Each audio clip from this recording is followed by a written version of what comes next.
Hola, soy Jorge Toruño y en este podcast construimos conversaciones con personas que tienen buenas prácticas y un enfoque distinto tanto en los negocios como en su vida.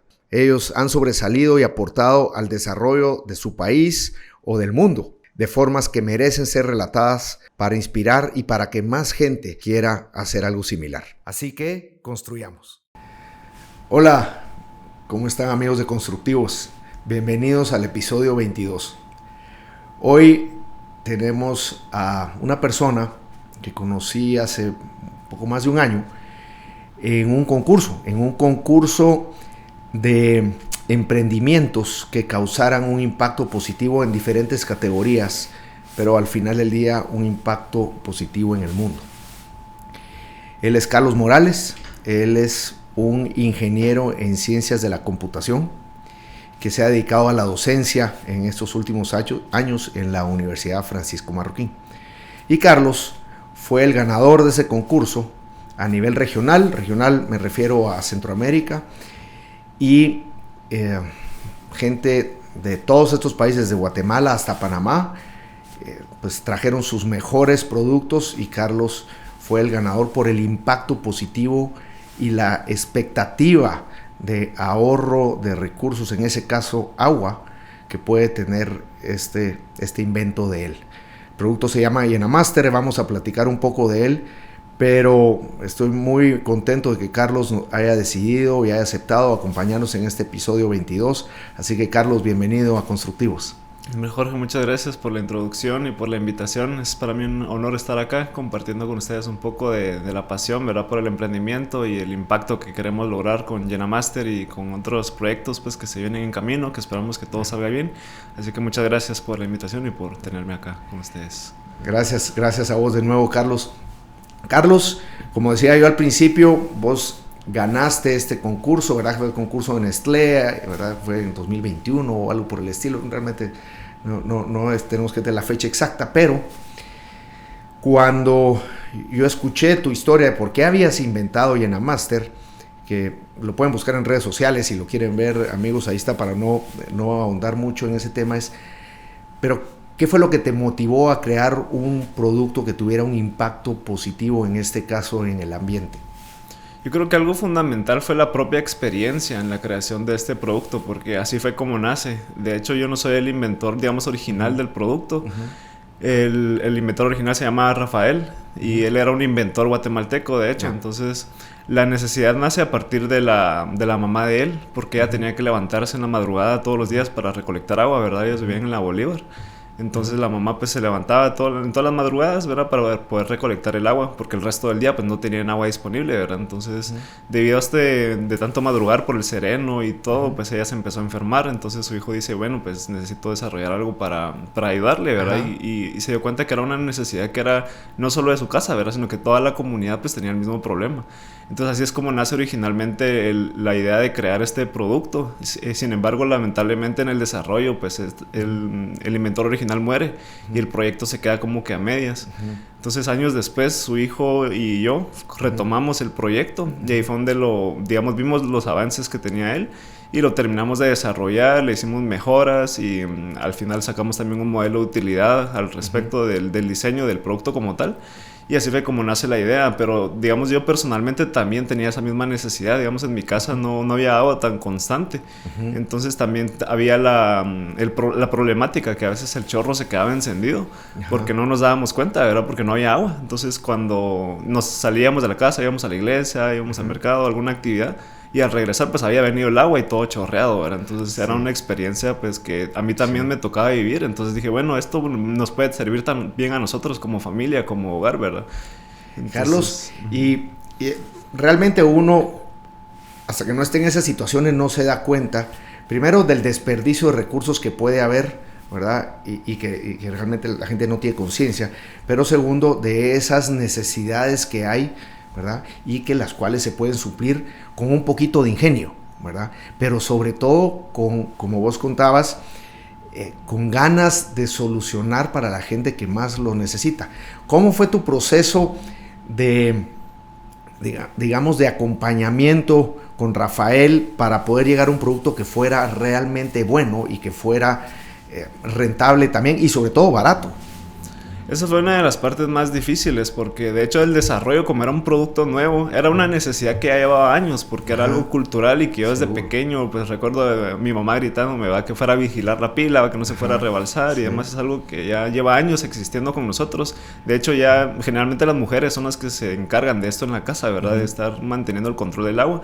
Entonces ellas son las que más sufren, ¿verdad? Pero la familia también, los hijos, que a veces son los que tienen que estar ahí colaborando. Los mandan, Correcto, los mandan ahí a vigilar. Entonces es algo que ya teníamos un problema generacional y que no había ninguna solución, ¿verdad? No había ninguna innovación, algo que pues nos ayudara con este problema. Entonces justamente el problema o como que los retos que tuvimos mayores fueron crear un producto que no existía para una necesidad de hace años y cómo producir o cómo fabricar estas piezas, ¿verdad? Porque nosotros decíamos, bueno, el mecanismo debería tener algo así, pero no existían esas piezas, ¿verdad? O sea, ¿cómo le hacemos para fabricarlo? Entonces ahí fue donde nos tuvimos que empezar a involucrar en temas que no eran nuestros, ¿verdad? En temas de diseño 3D, cómo imprimir en 3D, cómo hacer prototipos. Entonces incluso recibí algunos cursos de Harvard y de más de emprendimiento para saber cómo entrarle, ¿verdad? Porque era algo que no existía, que estábamos creando y que a pesar de que ya teníamos una base, había mucho por delante que desarrollar, ¿verdad? Entonces... Y te das cuenta de todos los paradigmas, digamos, o barreras que ahorita con lo que hablaste rompiste, porque sos ingeniero en ciencias de la computación. Eso quiere decir que tenés una mente ingeniera, digamos, cuadrada. Yo soy ingeniero también, entonces por eso te lo digo. Pero acabas de hablar de ver cómo buscabas el sistema correcto, cómo buscabas que fuera rentable. O sea, empezaste a meter ya otras especialidades ahí. Y muchas veces nosotros nos contenemos de hacer algo más porque decimos, no, eso no es lo mío, ¿verdad? Y al final del día, tú por buscar esa necesidad, el solucionar ese problema para la mamá de Rafael, pues lograron salirse de su zona de confort. ¿Qué tan difícil fue decir, bueno, echémosle punta, démosle, vamos para adelante? ¿O hubo momentos en que decís, no, ya dejémoslo porque no va a funcionar? Sí, yo creo que uno de los grandes retos, justo como menciona, es que no son nuestras áreas, ¿verdad? Entonces, a veces tenemos que buscar dinero, entonces, ¿cómo le pichamos la idea a algún inversionista, ¿verdad? O en un concurso, o cómo desarrollar este modelo de negocios si lo mío es la programación, ¿verdad? Entonces... Esos son unos retos bastante como que choqueantes que uno se encuentra en el camino, pero yo creo que lo fundamental en esto es no preguntarse o no enfocarse en el problema, sino en ver cómo lo podemos solucionar, ¿verdad? En decir, bueno, no puedo hacer piezas, pero ¿cómo lo puedo hacer? ¿Cómo sí lo puedo lograr, verdad? O qué cosas necesito, qué herramientas, a quién le tengo que platicar, ¿verdad? Porque yo creo que eso es algo muy que se menosprecia mucho, ¿verdad? El pedir ayuda. Yo siento que el guatemalteco a veces como que es bastante trabajador, pero sin embargo le cuesta pedir ayuda, ¿verdad? Sí, como que... Totalmente de acuerdo. Y sabes que leyendo muchos libros de liderazgo, de líderes sobre todo que han trascendido, de lo primero que han aprendido a hacer, porque obviamente no lo traían consigo, fue saber pedir ayuda, ¿verdad? Y saber poderse asesorar, digamos, y dejar apoyar para lograr el objetivo que querían. Carlos, cuando hablabas de esta necesidad o esta experiencia que ustedes tuvieron, ¿verdad? Ya sea con la mamá de Rafael o también en tu casa que lo tenían, ¿vos crees que hay todavía muchos productos que pueden suplir necesidades tan básicas como las que ustedes vivían?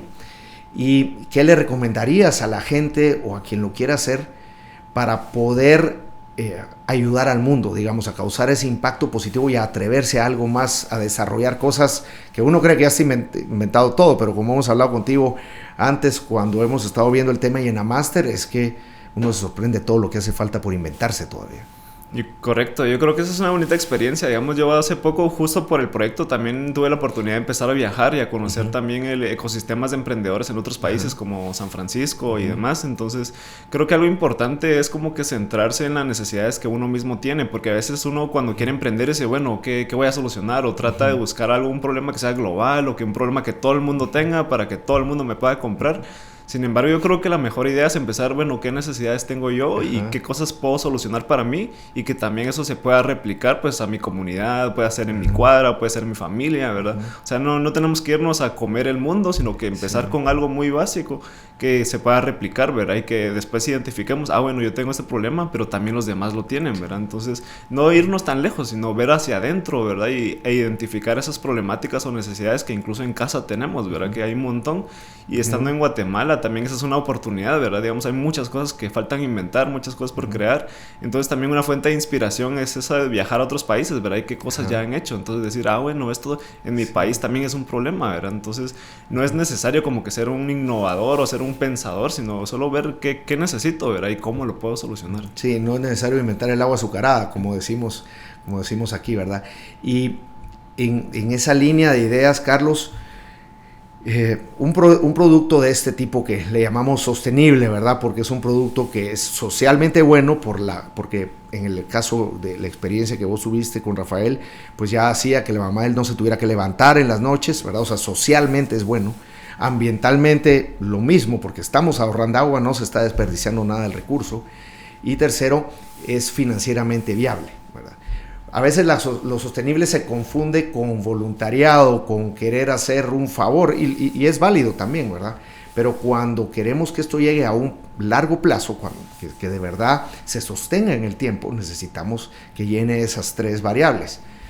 ¿Cómo fue el camino para encontrar esa fórmula para ustedes y llegar a decir, bueno, esto sí es un producto al final que puede ser sostenible, pero desde el punto de vista de que se va a sostener en el tiempo, o tuvieron que hacer varios prototipos hasta llegar a él?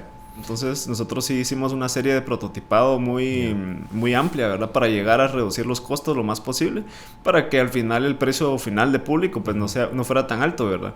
Yo creo que esto también es importante porque de esta manera nosotros logramos mantener un negocio que se va retroalimentando él solo y va creciendo, ¿verdad? Porque nosotros no queríamos, digamos, solucionar el problema para 100 familias y que ahí quedara, ¿verdad? Como un proyecto sino que fuera creciendo y solito se fuera sosteniendo, ¿verdad? Carlos, vos tenés un trabajo, como lo decía en la introducción, es la docencia, ¿verdad? En la Universidad Francisco Marroquín. ¿Cómo podías mezclar tus horas de trabajo con estas horas de emprendimiento? Porque eso siempre es una duda o un cuestionamiento que se hacen los emprendedores y que lo he escuchado muchísimas veces. Sí, yo creo que la mayoría cuando emprendemos no nos podemos dar el lujo solo de dedicarnos al emprendimiento y vivir de eso, ¿verdad? Porque a veces, incluso al día de hoy todavía Llenamaster no genera, digamos, dinero para que yo pueda vivir de eso, sino que siempre tuve que tener una fuente de ingresos aparte para dedicarle tanto, mantenerme yo, ¿verdad? Y mis gastos personales, como también para alimentar al negocio, ¿verdad? Digamos, todo Llenamaster se fue construyendo a base de capital semilla en concursos como el de Nestlé, por ejemplo. Pero también de recursos propios, ver el tiempo personal que uno le dedica. Entonces ya llevamos más de 5 años trabajando en ese proyecto, entonces sí ha sido como una inversión bastante grande de tiempo, recursos, conocimientos. Pero yo creo que estar en la universidad me ayudó bastante porque como la Universidad Francisco Marroquín tiene un enfoque bastante empresarial, tenía muchas oportunidades y muchos como aliados y contactos. Entonces yo me como que apoyé de ese ecosistema también para conseguir esta ayuda, esta mentoría, de ver, mire, dónde puedo investigar para esta cosa o de dónde puedo traer de China. Entonces recibí bastante apoyo gracias a estas redes, ¿verdad? De contactos. Qué interesante porque digamos que gente de mi edad cada vez, bueno, primero no tenemos ni idea de todo lo que hay afuera en cuanto a contactos o en redes sociales o investigar, y poco a poco cuando escuchamos a gente más joven como tú, pues nos damos cuenta de que las posibilidades son casi que infinitas si uno tiene claro el objetivo. Es cuestión de meterle tiempo, obviamente, ¿verdad? De buscar esos recursos, de ser creativo, pero sobre todo de tener disciplina. Y vos hace un ratito mencionaste un tema sobre el producto y el resumen de lo que yo capté ahí es que había que mantenerlo simple, ¿verdad? O sea, no complicar mucho las cosas que uno hace. ¿Cómo podrías o qué le recomendarías a nuestra audiencia para que lo que hagan siempre piensen en esa simpleza, tanto desde su idea como desde su desarrollo hasta lo que van a poder hacer? Porque muchas veces nos complicamos hasta el alma, y eso es otra de las barreras que tenemos que romper cuando queremos emprender. ¿Cómo dirías tú que tu experiencia ayuda a confirmar eso? Yo creo que algo fundamental para ahorrar tiempo, porque también en el emprendimiento el tiempo es crítico, ¿verdad? Porque hay estadísticas de que la mayoría de los emprendimientos se fracasan, ¿verdad? Pero es por eso, porque no tienen agilidad. Y justo con la pregunta yo lo que quería explicar es que a veces queremos tener el panorama completo, queremos tener un buen logo, queremos tener un buen empaque, a veces queremos tenerlo todo solucionado antes de salir al mercado, pero en mi experiencia lo que mejor funciona es hacer prototipos simples y lanzarlos al mercado. Tratar de vendérselos al que nos pase enfrente y que nos dé feedback, ¿verdad? Porque al final de cuentas, pues eso es lo que nos retroalimenta y nos ayuda a mejorar el producto. Entonces eso fue lo que nosotros hicimos.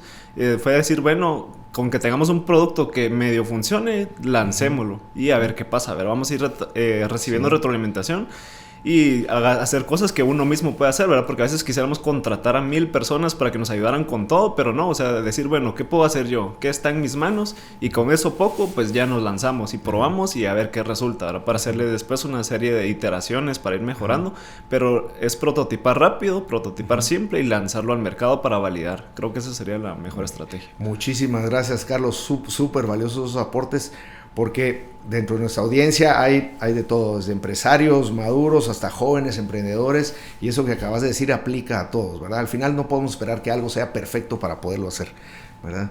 Así que, Carlos, muchísimas gracias por habernos acompañado hoy. Súper interesante la plática y seguro vamos a estar platicando en el futuro de nuevo. Con gusto, ha sido para mí muy gratificante estar acá y poder compartir un poco de mi experiencia y de mis conocimientos y pues explicar un poco de que sí se puede, ¿verdad? No importando de dónde vengamos, del contexto en el que venimos, creo que todos podemos hacer un impacto positivo si nos lo proponemos. Gracias, Carlos, de acuerdo. Amigos, normalmente cierro con unas conclusiones, pero estas dos últimas intervenciones de Carlos han sido tan buenas que para mí resumen con claridad, ¿verdad? Cómo hacer un emprendimiento que tiene impacto positivo y sobre todo, además, que nada puede ser perfecto, que tenemos que lanzarnos al agua cuando creamos que lo podemos hacer, ir probando y ser valientes en ese sentido con la disciplina que todo esto implica. Así que desde ya, muchísimas gracias, felices fiestas 2023 y nos vemos en enero de 2024. Que estén bien. Hola, soy Jorge Toruño y en este podcast construimos conversaciones con personas que tienen buenas prácticas y un enfoque distinto tanto en los negocios como en su vida. Ellos han sobresalido y aportado al desarrollo de su país o del mundo, de formas que merecen ser relatadas para inspirar y para que más gente quiera hacer algo similar. Gracias por escucharnos y sigamos construyendo.